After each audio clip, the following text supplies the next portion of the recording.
안녕하세요. 신의 서재입니다. 오늘은 김현숙 장편 소설 먼 산이 운다입니다. 졸졸 흐르는 물소리, 사부락사부락 바위 뒤에서 숙모가 옷 벗는 소리, 여름밤의 목욕터는 더없이 짜릿하고도 은밀하였다. 지금부터 4화를 들려드리겠습니다.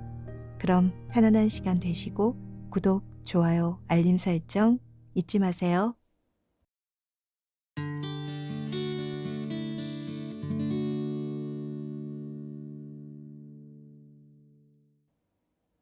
혜인은 동구밭 아름드리 느티를 지나 아카시아 우거진 앞산을 끼고 낯익은 마을길로 들어섰다. 그토록 그리던 방아 소리는커녕 황소의 느릿한 울음조차 들려오지 않는 외진 산골의 여름 한낮이 감당케 어려운 적막감으로 다가왔다. 귀가 멍할 정도로 울려오는 앞산의 매미 소리만 여전할 뿐 마을을 진동하던 특유의 마늘 냄새도 기름진 방아 소리도 전혀 들려오질 않아 마을은 일견 생경하게만 느껴졌다. 모든 것이 변해 있었다. 우매는 대부분이 봉천답이라 유독 지당이 많은 고장이었다.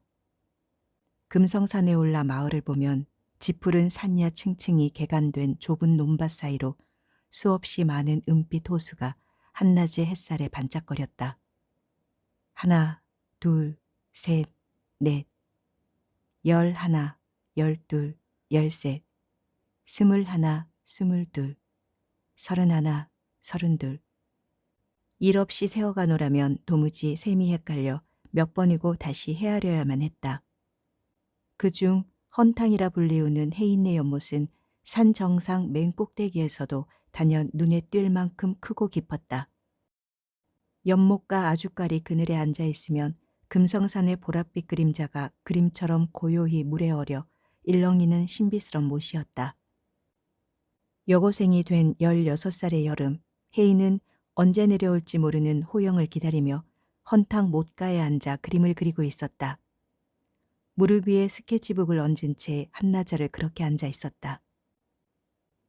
방학 과제인 그림 그리기에 몰두했다기보단 한치 가리움 없이 물 안에 그대로 드러난 연보랏빛 산 그림자가 호영을 향한 자신의 마음만 같아 종이를 그렇게 앉아 있었다.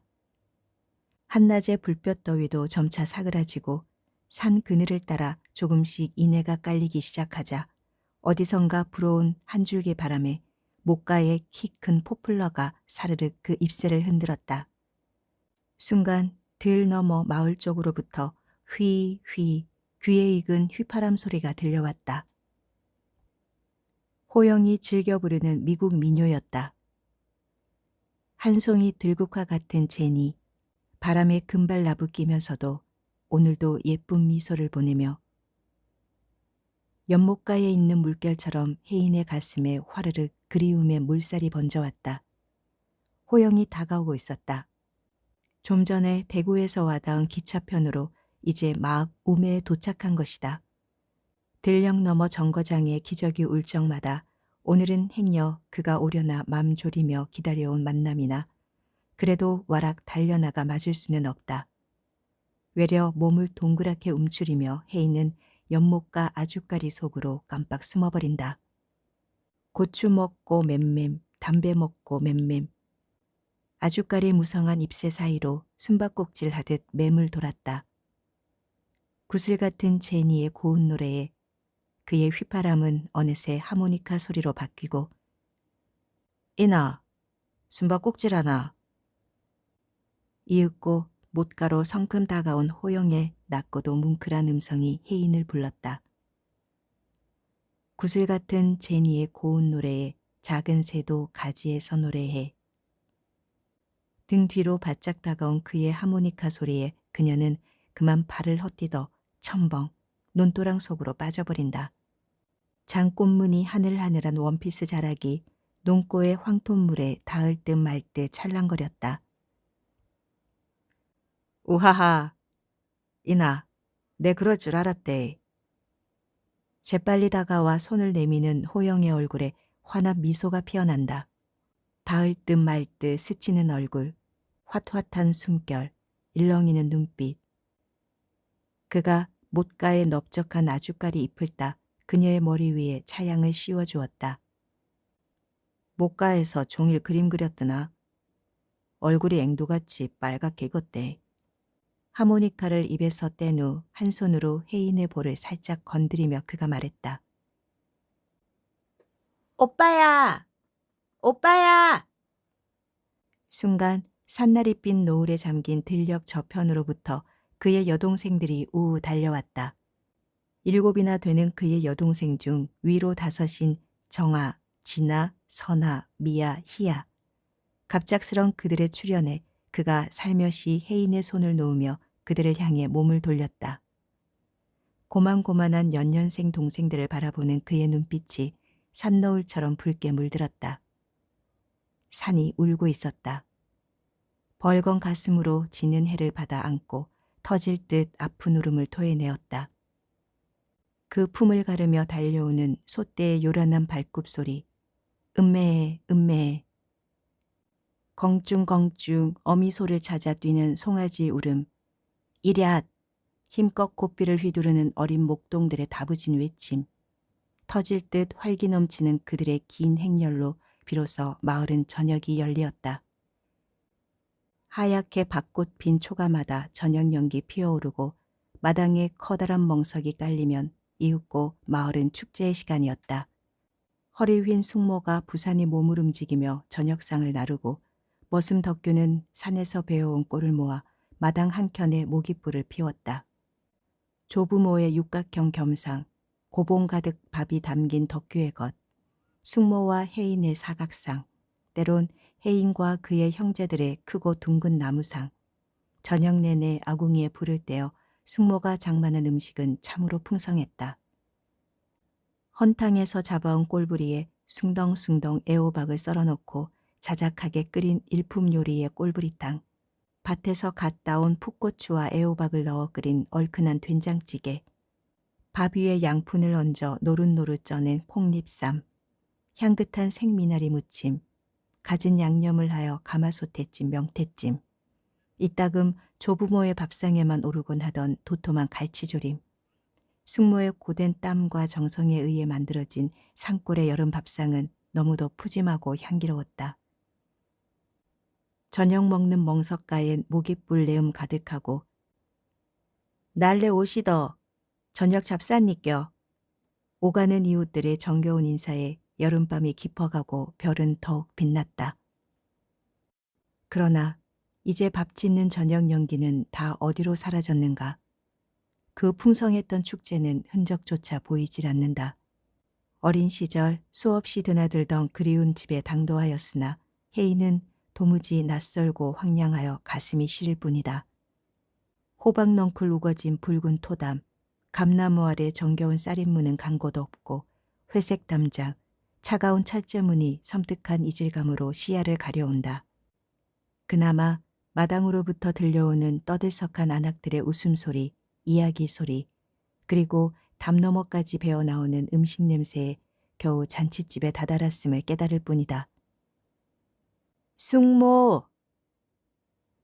마당 가득 모여 음식 장만에 여념이 없는 아낙들 사이를 걸어 혜인은 그들에게 가벼이 목례를 하며 집 안으로 들어섰다. 야꼬, 이게 누고? 이니 아이가? 야꼬나, 이나.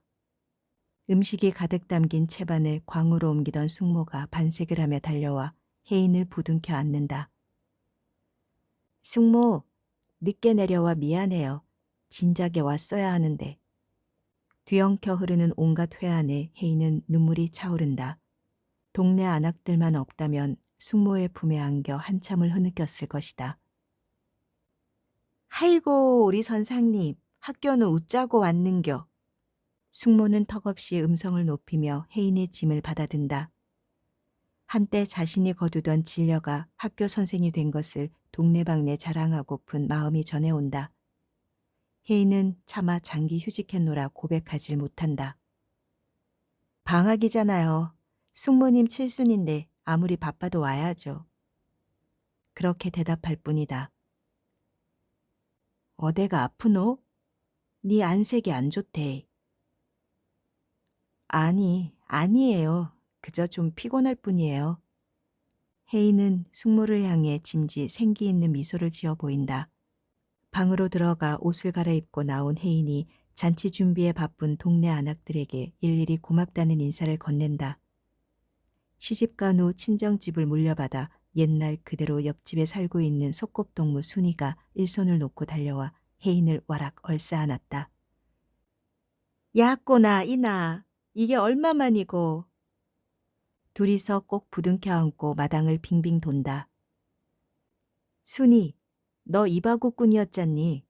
옛날 이야기를 정말 재밌게 잘했는데. 혜인이 순이 어깨를 감싸 안으며 말했다. 인제사 참말로 사람 잡는 집구석 같대. 곁에서 바라보던 숙모의 낯빛이 한밤의 벚꽃처럼 환하게 피어났다. 의양 첫밤. 저녁상을 물린 후 숙모는 혜인을 위해 이부자리며 뭐며 안방에 꽉 들어차는 모기장을 치느라 부산이 몸을 움직인다. 얼마 만의 일인가. 여름밤의 싱그러운 냄새에 비로소 혜인은 고향에 왔음을 실감했다. 덥제, 목물하고 온나. 등더리에 물 버버줄까? 숙모는 습관적인 동작이듯 리모컨을 들고 TV를 켜며 말한다.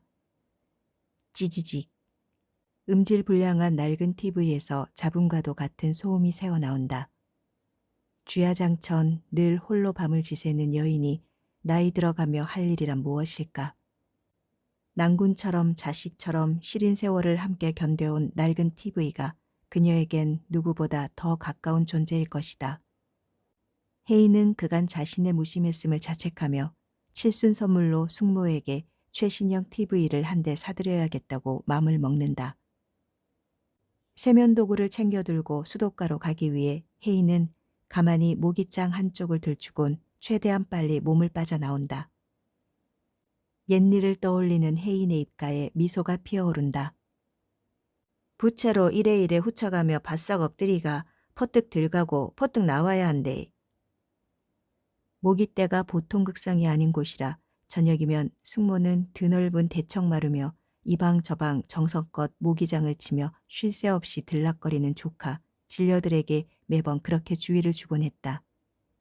모기도 몸서리 나게 많디마는 농약 때문로 요새는 그것도 글크 없니라. 홈킬러를 들어 모기장 구석구석을 분무하며 숙모가 말한다. 그 모습에 다시 한번 실소하며 혜인은 숙모가 내어준 편한 자리 옷차림으로 수도가로 내려선다. 이를 닦으며 어두운 앞산을 바라본다. 어린 시절.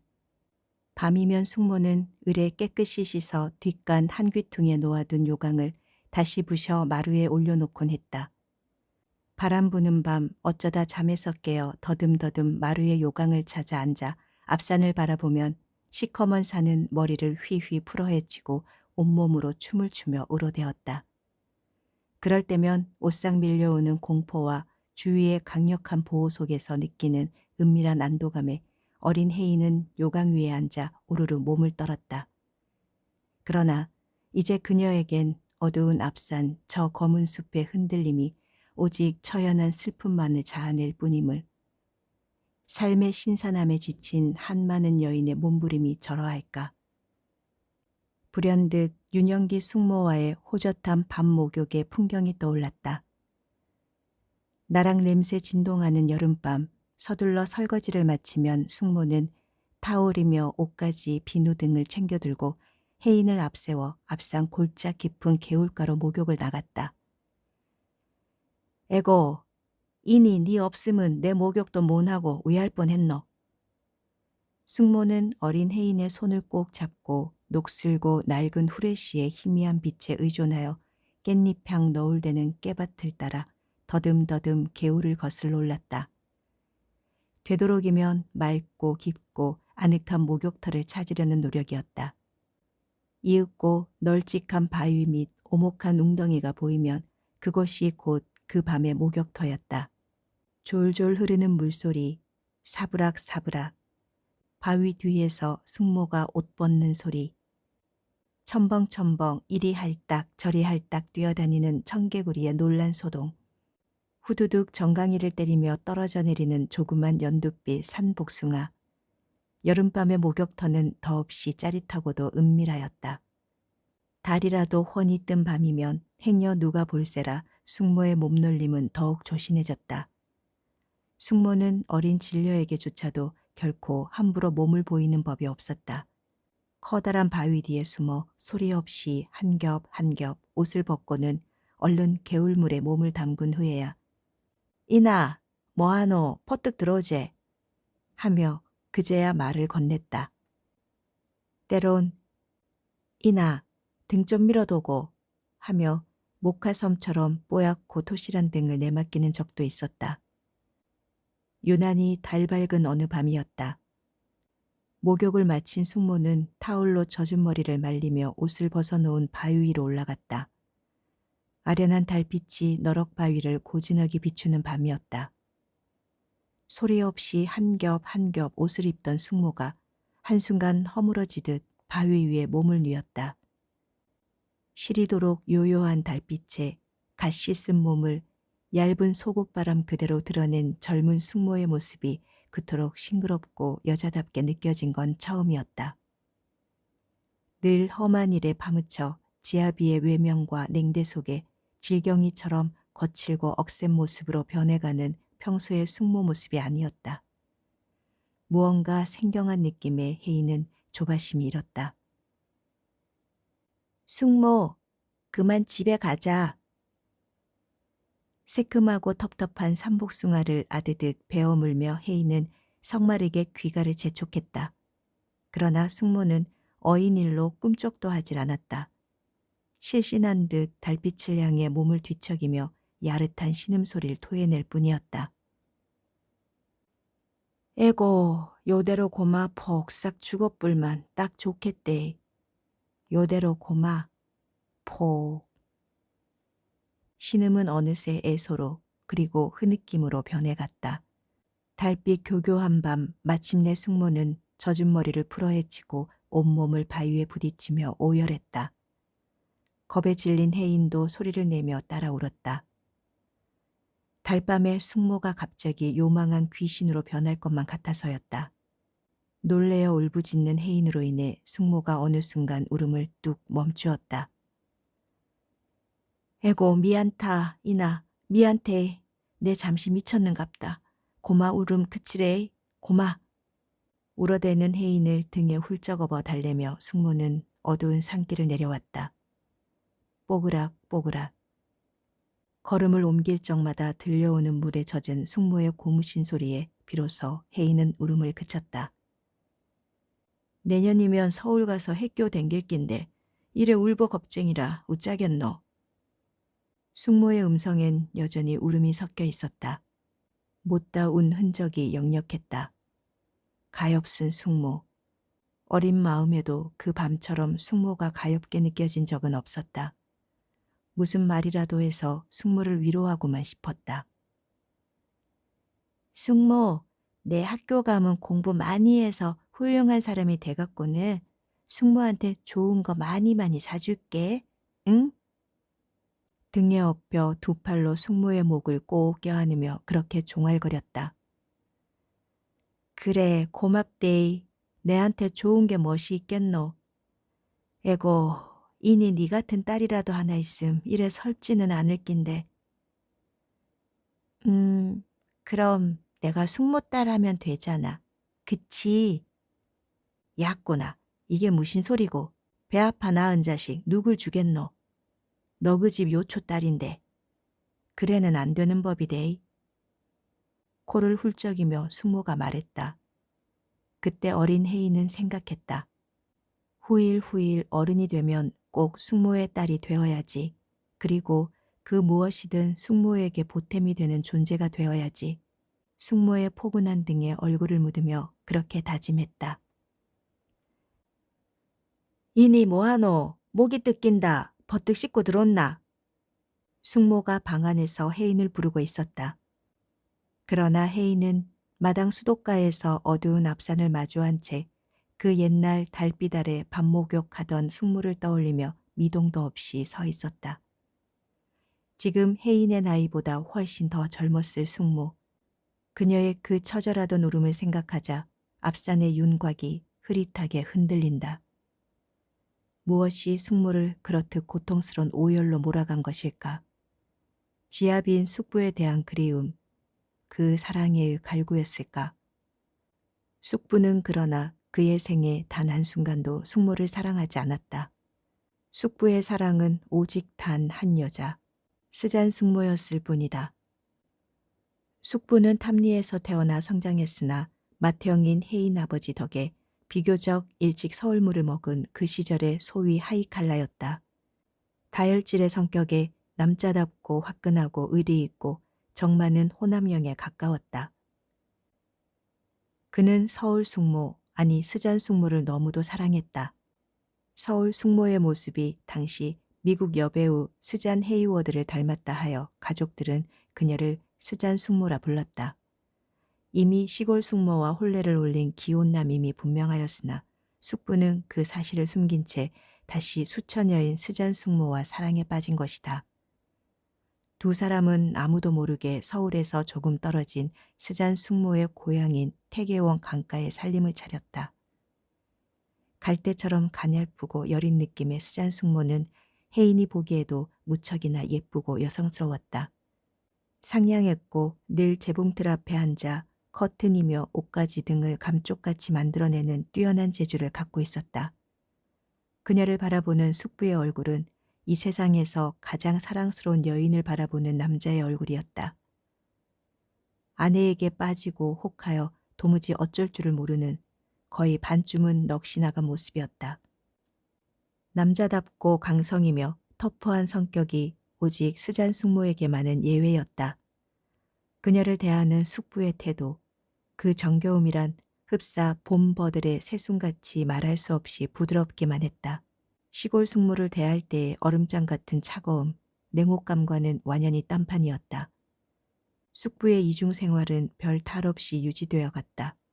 실은 이중 생활이라기보다 오롯이 스잔 숙모에게만 치우친 삶이긴 하였으나 숙부는 엄연히 정식으로 혼례를 올린 기혼자였고 시골 고향집에 부모를 모시고 사는 정실 부인을 둔 남자였다. 당시의 열악한 교통수단, 통신시설의 미비, 소통의 결핍 등으로 그나마 얼마간의 지속이 가능할 수 있었던 비극적 상황이었다. 산골에서 태어나 산골에서 자란 시골 숙모는 소위 하이칼라 숙부의 마음에 들림 안무였다. 티없고 뽀얀 피부에 뚜렷한 이목구비, 차르르 윤기 흐르는 곱슬의 검은 머리, 크지도 작지도 않은 강단진 몸피. 어찌 보면 충분히 그 나이 섹시다운 젊음과 풋풋함이 있었으나 엄부와 계모 밑에서 자라 뚝뚝하고 경직된 성품에 다소 좀 강해 보이는 윤곽이 여성스러움을 감하는 그런 타입이었다. 보드랍고 나긋하기가 마치 코스모스와도 같은 스잔수모와는 비교조차 되질 않았다. 하긴 어린 혜인이 보기에도 질항아리같이 투박하고 억센 느낌의 시골 숙모보다는 세련된 양장미인의 사분사분하기가 꼭 가을철 연한 배 같은 스잔 숙모 쪽이 훨씬 더 예쁘고 여자답게 보이는 건 어쩔 수가 없었다. 한 숙부의 두 숙모, 탐리의 조부모와 두 숙모에게만 감추어진 숙부의 비밀은 67살 어린아이가 감당하기엔 사실 너무도 엄청난 무게의 혼돈이었다. 암암리의 가족으로부터 그 비밀에 대한 철저한 입단속의 함구령을 받아오긴 했으나 가족 중 유일하게 홀로 떨어져 탐리에 내려와 있는 혜인으로선 여간 힘든 일이 아니었다. 한 숙부의 두 숙모를 가진 괴로움, 어린 나이에도 그건 더없이 견디기 힘든 혼란과 갈등을 불러왔다. 특히나 알기에 모르게 두 숙모로부터 받은 은전과 혜택을 생각하면 혜인의 갈등은 더욱 그 골이 깊어갈 뿐이었다. 퇴계원에서 서울로 이사온 숙부의 집은 청파동 혜인의 집에서 멀지 않은 후암동 언덕배기 동네에 있었다. 가족 몰래 살림을 차려 숨어왔던 몇 년 외에 마침내 서울의 가족들에게 모든 일이 들통나 더 이상은 은둔의 삶이 아니게 된 후론 그곳이 줄곧 숙부의 집이었다. 남산으로 오르는 후암동 가파른 언덕 위의 포도나무집, 수련 양장점, 그 집은 숙부의 집이며 곧 스잔 숙모의 집이기도 했다. 골목길과 맞닿은 뒤채 양장점 간판이 내걸린 좁은 마루엔 유리문이 나 있고 오색 무늬의 고운 천들이 휘장처럼 줄줄이 걸려 있었다. 대문을 들어서면 손바닥만한 마당에 포도 넝쿨이 가득하여 주렁주렁 열린 청포도의 알알마다 무언가 알쿵달쿵 달콤함이 익어가는 듯한 분위기였다. 스잔 숙모는 고만고만한 큰집 조카인 혜인 자매를 위해 재봉틀 앞에 앉아 피아니스트처럼 하얗고 긴 손을 움직여 놀랍도록 깜찍하고 예쁜 옷들을 만들어내곤 했다. 마술처럼 신기하고 희한한 재주였다. 눈이 부시도록 고운 빛깔의 여러 옷감들 중 혜인 자매들이 원하는 것을 골라 핀과 줄자를 손에 들고 이리저리 몸을 재며 하얀 초크로 천에 본을 뜨고 디자인을 구상하는 스잔 숙모의 모습은 뭐랄까 참으로 고혹적인 데가 있었다. 스잔 숙모는 조카들 중에서도 특히 혜인을 예뻐했다. 귀염성스럽고 사람을 잘 따른다는 것이 그 이유였다. 집안의 심부름, 연락, 정갈 따윈 혜인이 전부 도맡아 했으니 그럴 만도 했다. 혜인의 집인 청파동에서 숙부의 집인 후암동까진 도보로 30여 분, 긴 쌍굴다리와 2개의 찻길, 꽤 가파른 언덕을 올라야만 하는 그리 간단치 않은 코스였으나 혜인은 늘 그곳으로 달려가길 좋아했다. 스위트홈, 휘황찬란 고운 천에 둘러싸인 예쁜 숙모와 그녀를 끔찍히도 사랑하는 숙부, 그리고 늘 무언가 솜사탕처럼 포근하고 달콤한 공기가 아련히 감도는 곳, 그곳이 스잔 숙모의 스위트홈, 포도나무 집이었다. 어느 여름 저녁, 어머니가 싸주는 밑반찬을 들고 혜인은 한달음에 후암동 언덕길을 뛰어올랐다. 집집마다 전화가 귀한 시절이라 미리 연락하는 일 따윈 있을 수가 없었다. 숙모, 숙모, 인이 왔어요. 포도농클 휘늘어진 숙부의 집 야트막한 담장. 그 뒷곁에 안이 환히 들여다 보이는 양장점 유리문을 기웃거리며 혜인은 숨차게 숙모를 불렀다. 아무런 기척이 없었다. 살짝 유리문을 밀고는 마루 위로 들어섰다. 스잔 숙모의 향긋한 채취가 배어있는 안방과 미닫이 문으로 연결된 좁다란 부엌에도 숙모의 모습은 보이질 않았다. 마루를 가로질러 포도넝쿨 우거진 뜰악으로 내려서며 혜인은 다시금 숙모를 불렀다. 이나, 그래, 나간다. 그제서야 평상 옆 너울너울 그늘 들이운 포도넝쿨 아래서 옷자락 사가기는 소리를 내며 스잔 숙모가 황망히 그 모습을 드러내었다. 복숭아빛 뺨에 얇은 살살이 원피스의 한쪽 어깨를 미처 꿰입지도 못한 화급한 모습이었다. 이니 왔나? 이어서 어둑한 포도농쿨 저편으로부터 느른한 숙부의 음성이 들려왔다. 니 우짠 일이고. 짧은 팬티만을 입은 채 가슴을 훤히 드러낸 반나의 모습으로 숙부가 넝쿨 밖으로 불쑥 몸을 내밀었다. 순간 어린 나이에도 숙부의 모습은 너무도 늠름하고 남자다웠다. 그토록 안온하고 혼연스러운 숙부의 모습은 처음이었다. 우리 인이 착하네. 엄마 심부름 왔더나? 혜인의 손에 들린 찬압을 받아 스잔 숙모에게 건네주며 숙부가 혜인의 머리를 쓰다듬었다. 저 있잖아요. 작은아빠. 저 내일 탐리 가요. 무언가 어색함을 감당 못해 작은 입술을 오물거리며 혜인이 빠르게 종알거렸다. 그래? 숙부의 얼굴에 순간 짙은 당혹감이 스쳐갔다. 언니가 방학해서요. 둘이 함께 가요. 오, 그래? 그럼 잠시 기다리련. 우리 인이 내일 입고 갈 원피스 하나 만들어줄게. 혜인의 말에 활짝 웃으며 스잔 숙모가 혜인의 손을 잡고 재봉틀 앞으로 다가갔다. 마침 예쁜 천이 남아 뭘 할까 궁리 중이었지. 달달달. 스잔 숙모는 더없이 날렵한 몸짓으로 신거 재봉틀을 돌리기 시작했다. 이나, 날 더운데 내강 아이스케이크 사러 갈까? 초조한 낯빛을 한 숙부가 재봉틀 곁에서 지켜보는 혜인을 이끌고 밖으로 나왔다. 가까운 구멍가게에서 얼음과자 하나를 사서 혜인의 손에 쥐어주며 숙부가 말했다. 이나, 네 시골 가서 절대로 쓸데없는 소리 해선 안 된대. 무슨 소리요? 그러니까 말이다. 뭐라 카고 지금 내캉 살고 있는 스잔숙모 얘긴 절대 해서는 안 되는 기라. 알겠나? 후제 니도 크면 다 알게 된대. 숙부랑 단단히 약속하는 기다.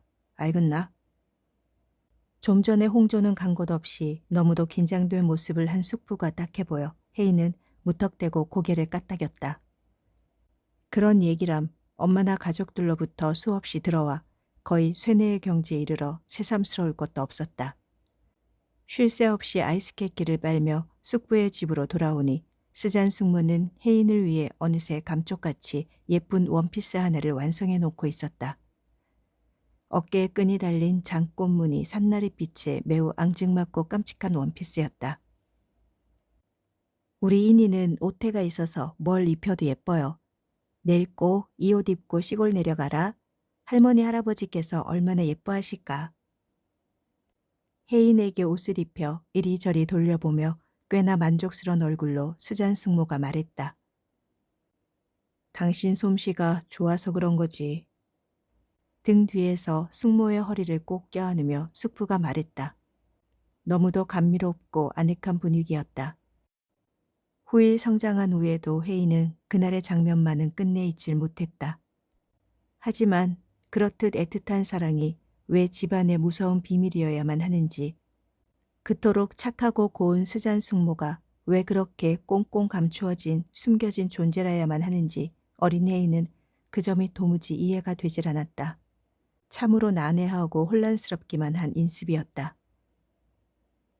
손녀를 곁에 두어 노년의 적적함을 달래고자 하는 조부모의 뜻에 따라 혜인은 취약 전 1년간을 탐리에서 보내야만 했다. 때문에 그 시기는 엄청난 비밀을 간직한 어린 혜인을 더욱더 큰 곤혹과 혼란으로 몰아갔다.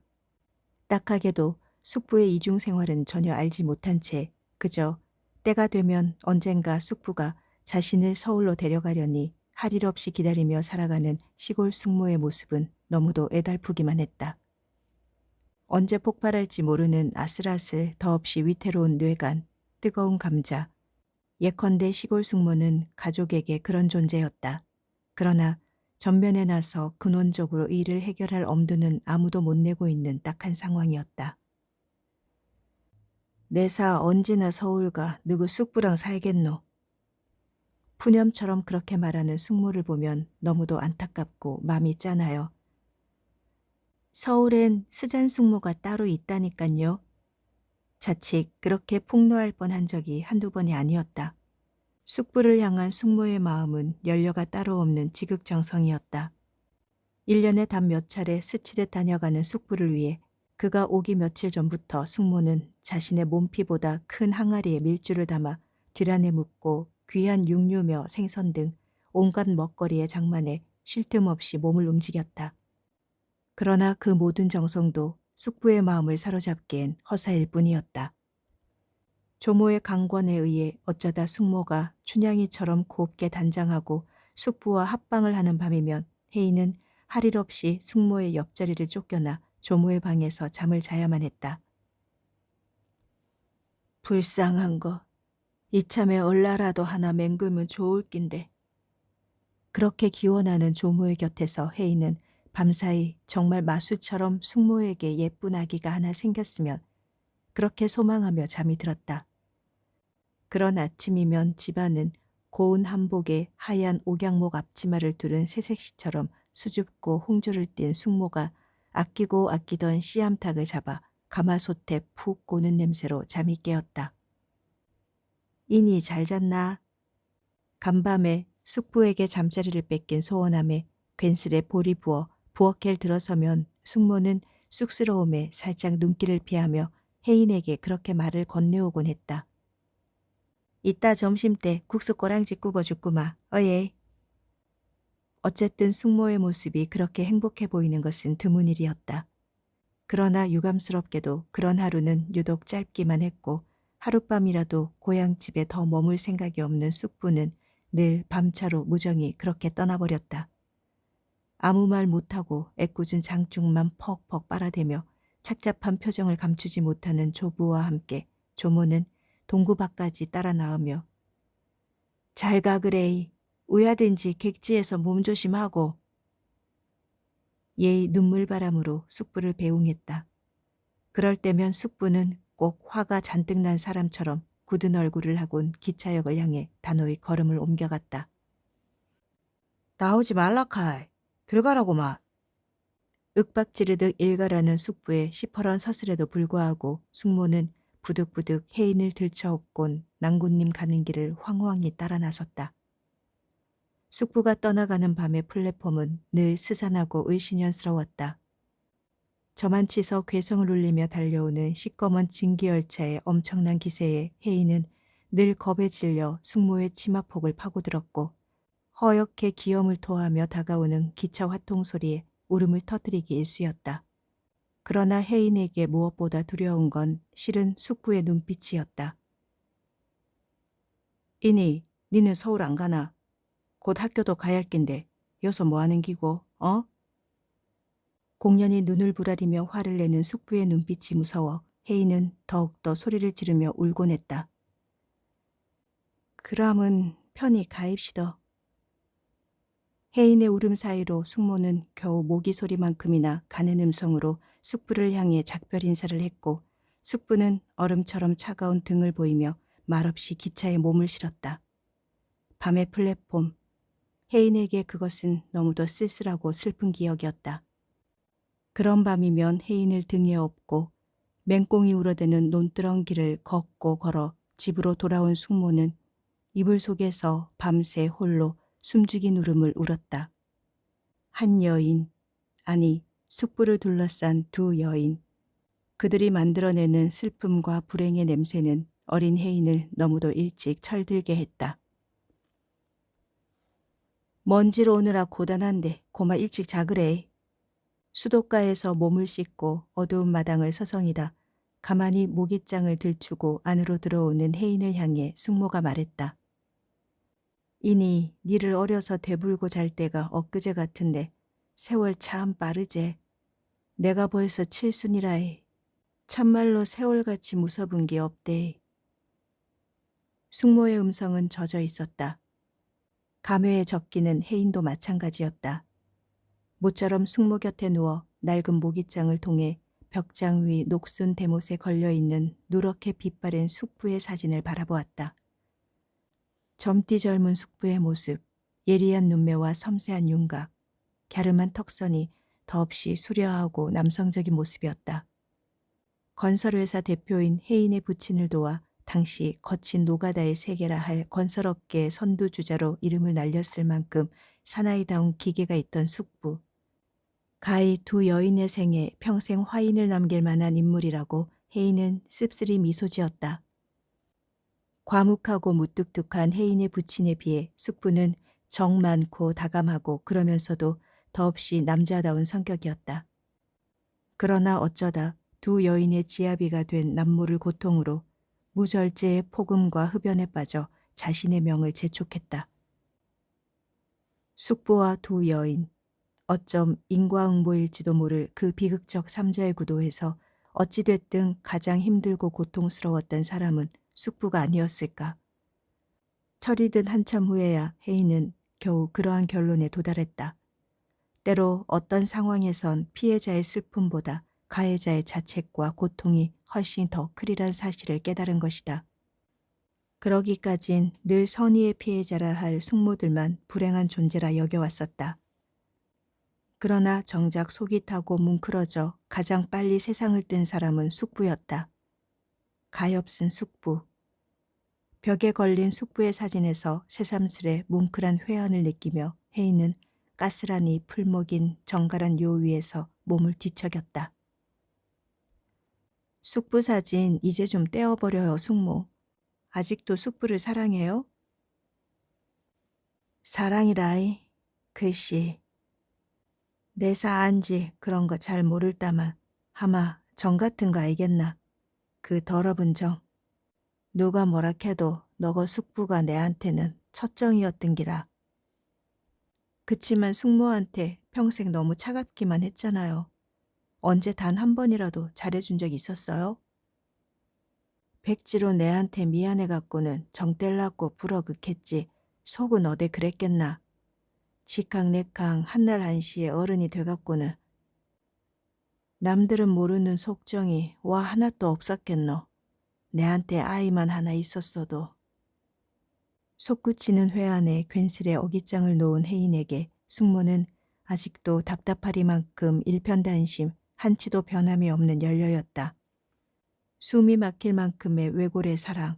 어쩜 그 점이 바로 숙부를 견딜 수 없게 했는지도 모른다. 마침내 숙부의 이중 생활이 들통난 것은 혜인이 초등학교를 입학하려 상경한 그의 봄이었다.